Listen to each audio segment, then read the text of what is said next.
Good evening, Randy LeVasseur, 203 Waverly Avenue, Royal Oak. There's a lot of people concerned with this project, and for good reason. It doesn't help when the commission poo-poos the concerns of the residents of the city and the businesses around the city. When people are concerned about parking, there's good reason for them to be concerned about the parking. When people are concerned about the vitality of their business during this construction phase, there's good reason for them.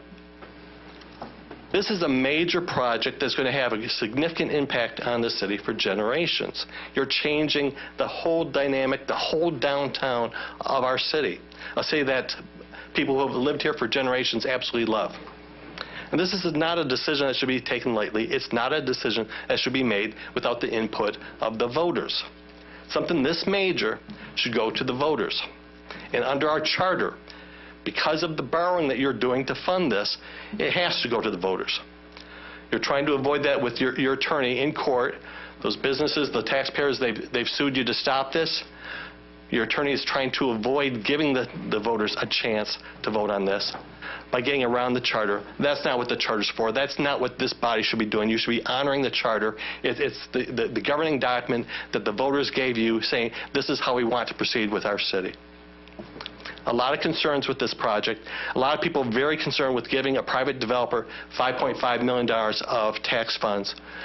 A lot of people concerned with giving this developer a public piece of property, very valuable piece of property that's worth anywhere from $1 million to $3 million. A lot of people concerned with spending $56 million on new public facilities.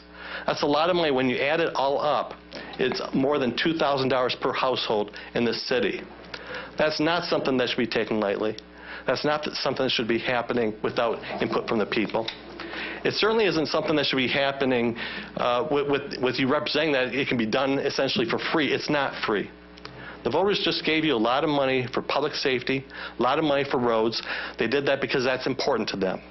And it's a slap in their face to now say, hey, we had to go to you because we couldn't afford to pay for these most vital services, but somehow we have all this money to give to a private developer and to spend on new government digs. That's not right.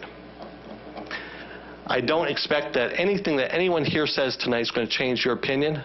It's going to change your view, change your vote. You've made it very clear that the concerns of the people in this community are not important to you.